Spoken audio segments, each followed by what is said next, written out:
Hello, patrons. It is Monday, October 18th, and this is your Cup of Jones. It is the rare pre-recorded episode of Cup of Jones. We don't do that often. When I pre-record an episode, I usually... Cheers, everyone.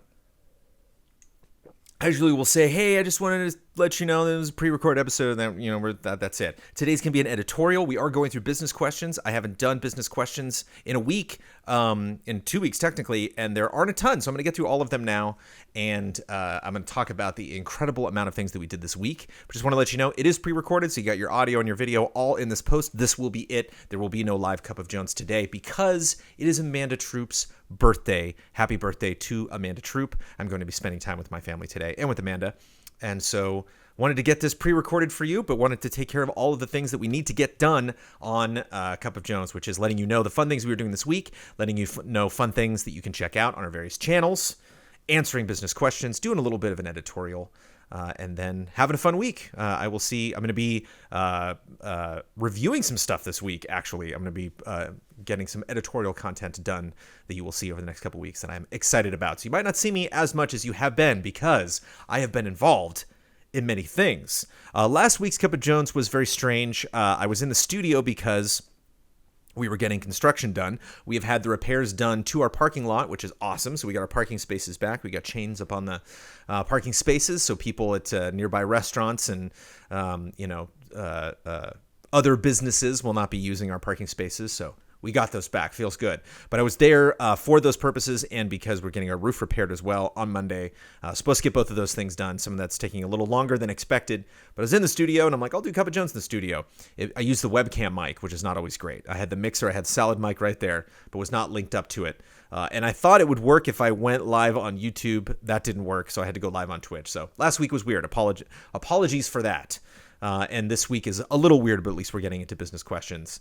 We did a spoiler mode for Metroid Dread, which I was not on because I haven't played Metroid Dread. Metroid Dread is apparently amazing, and all of the people that were on that spoiler mode very much enjoyed the conversation that they had. So haven't done a spoiler mode in a while, and you can check that one out. We reacted to way too much of DC Fandom. We watched like 2.5 hours of DC Fandom to get to both Gotham Knights and Suicide Squad, but we did package our reactions. We actually have a question specifically about how we packaged those that you can check out, the reactions to both of those games. And we saw Jeff Keighley interview Ed Boon. That was fun.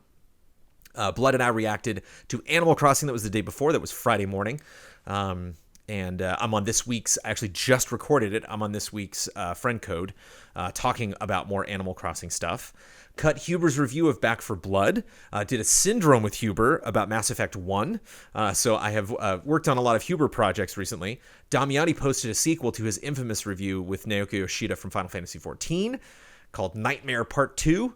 And he did an extensive preview of Final Fantasy XIV from that event that he went to. And before Isla left on vacation, Isla is gone right now and will be back at the end of this week. Isla will be back for the podcast this week. We talked about Jet the Far Shore and issued our impressions about that, along with Blood's impressions of Forza Horizon 5.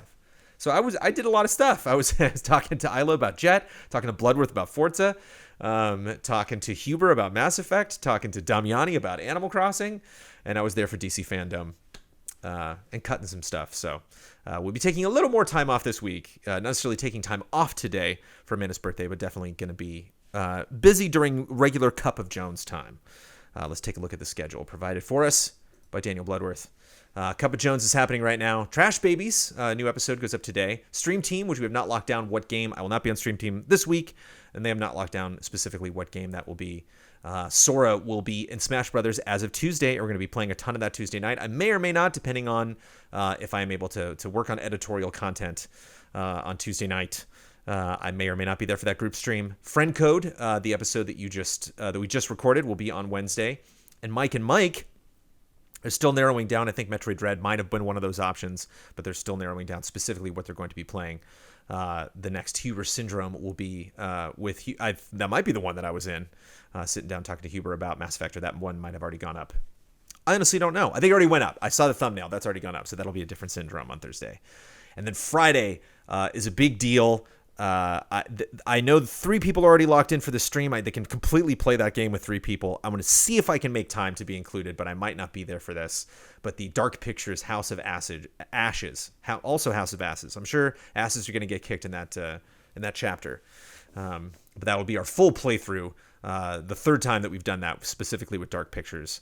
And I know that Bloodworth and Huber are very much looking forward to that. And then this weekend, the podcast Easy Update, all of that stuff that you've come to expect from a regular weekend here at Easy Allies.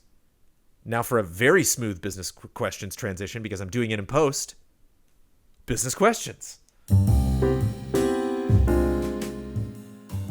Kicking it off with Brandon K. Gann, what, if any, Halloween or spooky-themed things will EZA do this month beyond the traditional Halloween stream? Individual streams with horror games? Themed specials for the shows? Something else?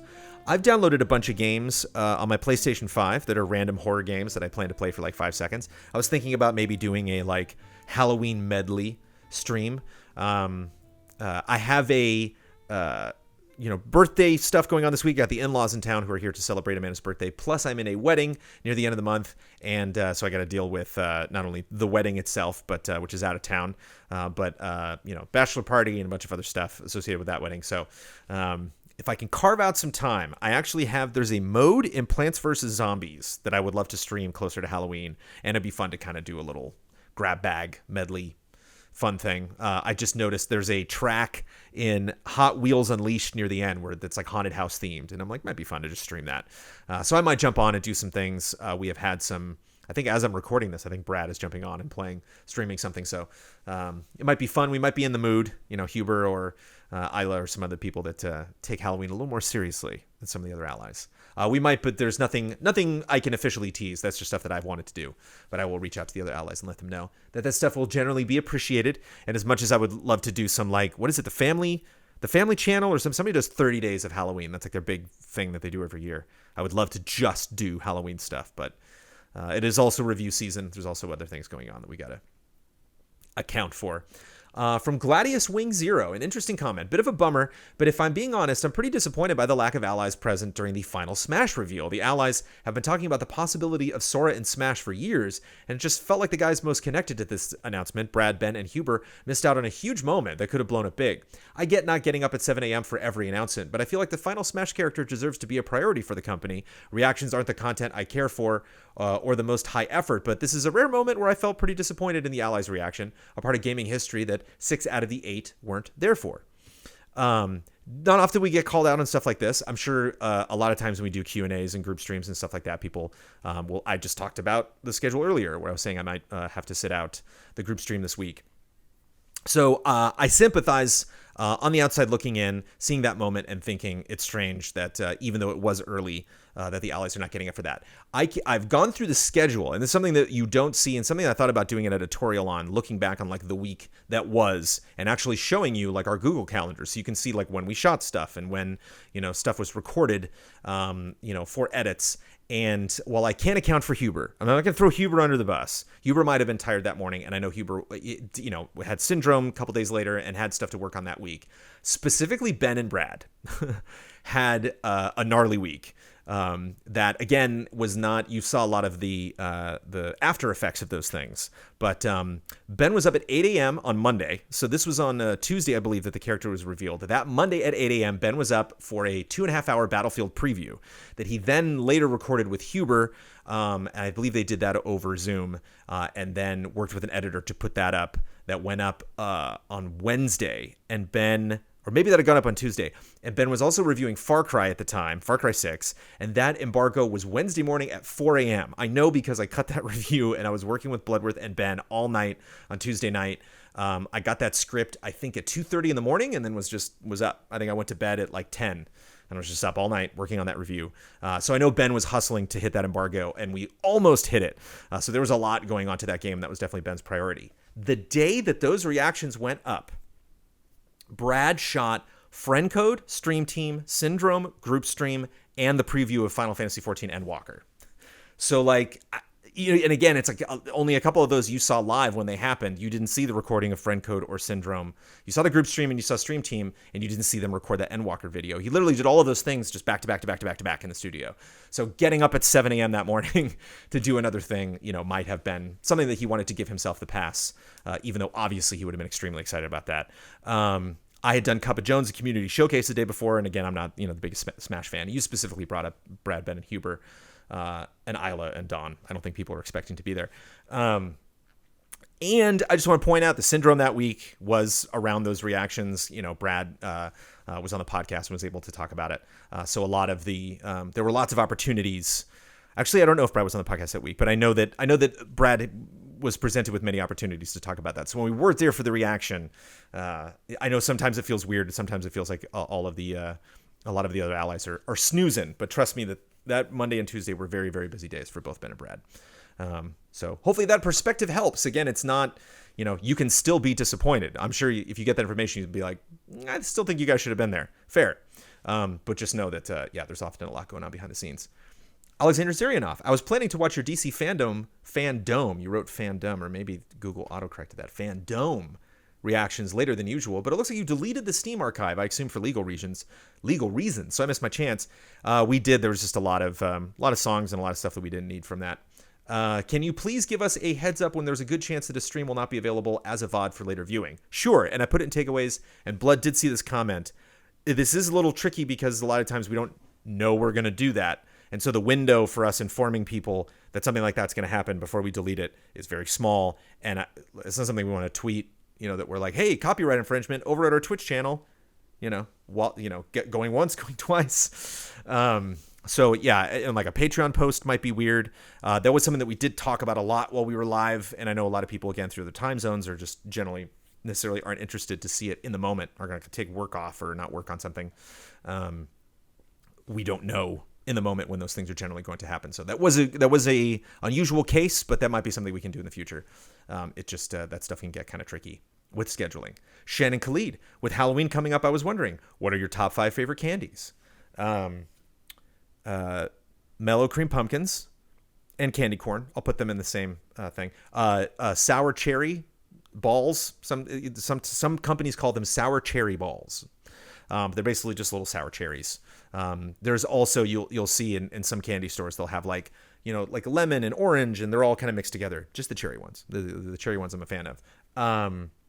Just gum in general, just kind of like mint gum. I think I could probably put up there. What are they called? Cadbury Cream Eggs. And I guess like Oreos aren't candies. Those are cookies, so it doesn't count. What's good candy? Probably Pez. Yeah, Pez. Boom. There you go. Let's move the mic.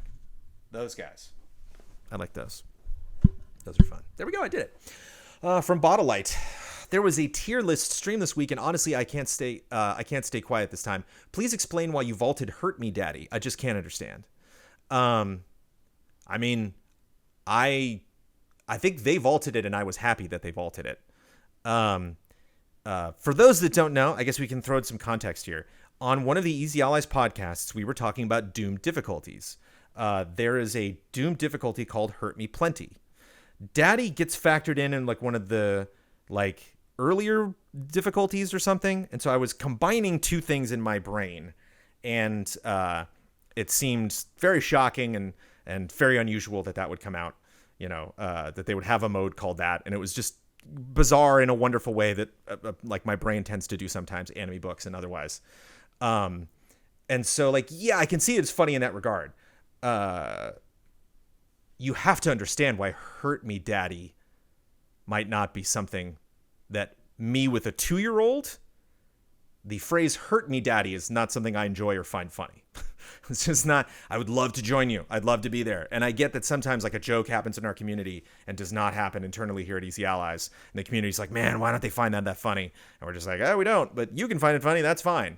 So if all of you are like, oh, man, hurt me daddy just makes me, makes my side split. It's like, keep on keeping on. If that works for you, keep using that meme and I won't stop you. But I'm not going to do it because I have a 2-year-old and I don't want to hurt him. I don't want my 2-year-old to say to me, hurt me daddy. And I know you're like, no, we're not talking about your child. It's like, there's no distinction there. You can't, as a parent, you can't oh, okay.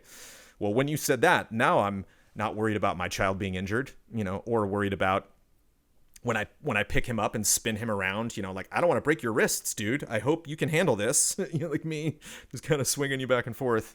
Any harm coming to my son is the worst possible thing that I can imagine. So it's like, why'd you vault it? I don't get it. It's it's the worst thing I can imagine.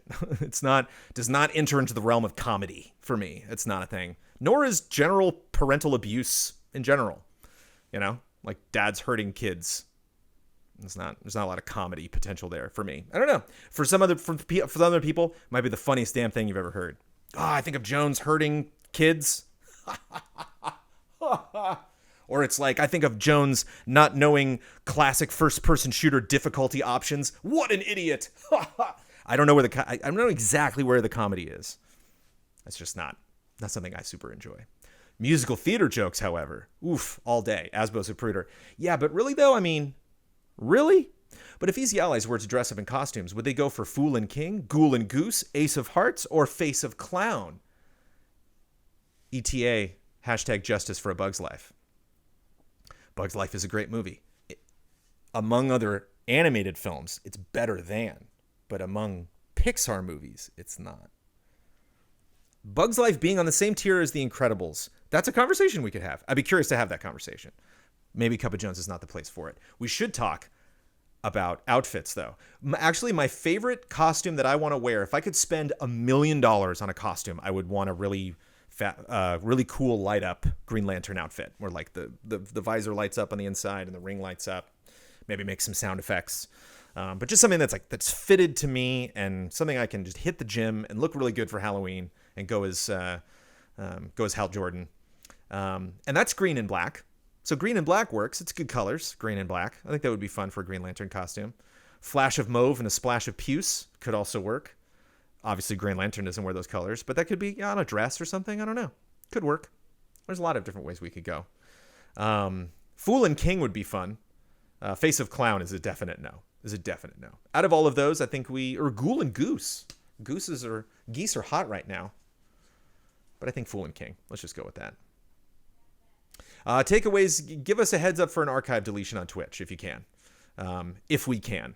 We will keep that under advisement. Again, the people with the tools to do that have been alerted to that comment. So only time will tell. Let's do an editorial.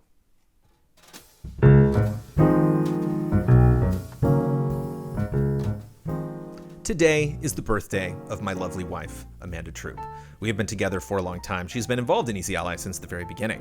And I want to talk very briefly today in this editorial about what Amanda Troop does for Easy Allies, because there's a lot of things that you might, that's a face that I recognize that pops in on streams and stuff like that. But like, I want to list stuff because I think a lot of people experience Amanda Troop from different corners of Easy Allies and don't realize stuff that she's done just for the company. So yeah, I could tell you about how awesome she is because she's beautiful and a great mom and a wonderful chef. And I very, very much enjoy spending time with her and going on vacations with her and going hiking and playing video games and watching fun shows and movies and stuff.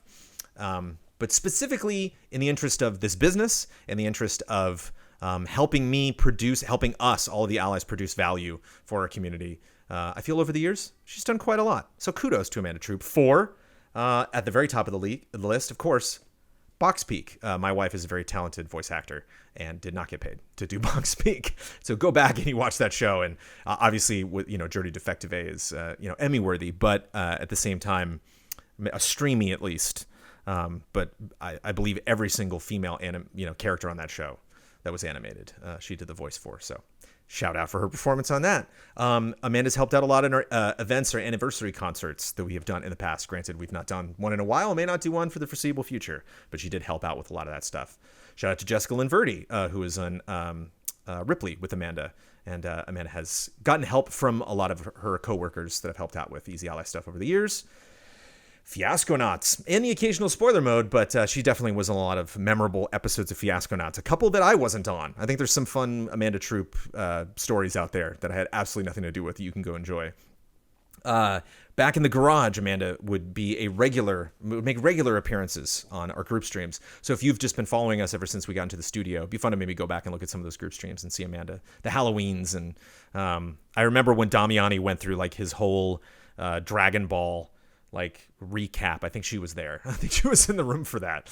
But she pops up in a lot of that stuff. And of course, the occasional Cuppa Jones, Red Dead playthrough, Final Fantasy VI playthrough, Mass Effect playthrough, Assassin's Creed playthrough. She showed up for a lot of those. Would bring in Sophie and would just hang out and watch me play games.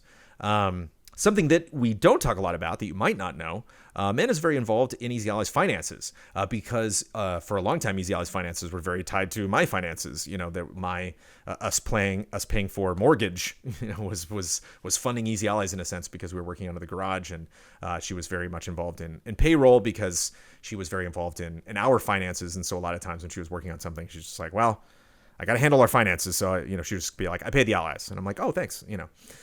Very engaged in that stuff. She did a lot of venue searching for us for previous Easy Live-ins.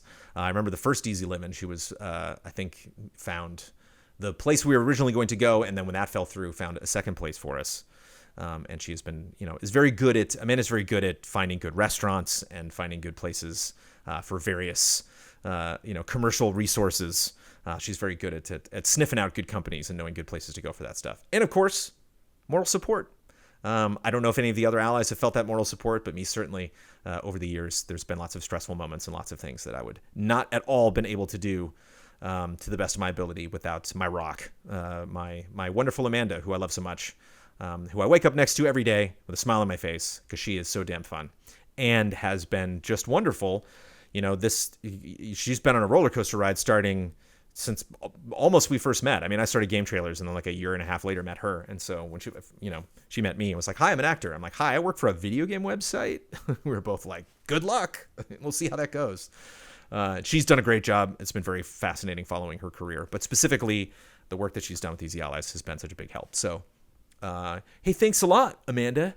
I hope you watch this episode. But granted, if you're watching this, I'm going to be spending the day with her. And the thing is, Amanda doesn't just do a birthday day, doesn't just do a birthday week. It's like a whole month. And so we'll be celebrating that, for hours and hours and hours leading into the week and potentially into November. But if you want to do a favor for me, go to at Amanda_Troop on Twitter. Tell her happy birthday. Give her a big wet sloppy kiss from across the internet and a big hug and a wave and be nice to her for me. If you get a chance today and maybe other days. But thanks, Amanda. I love you so much. And thank you, patrons. Apologies for the pre-recorded episode, but again, taking a little bit of a half day today to celebrate Amanda's birthday. And then I'll get back in the grindstone producing content this week. And I will be back if all goes well, with a live episode next week. Cheers.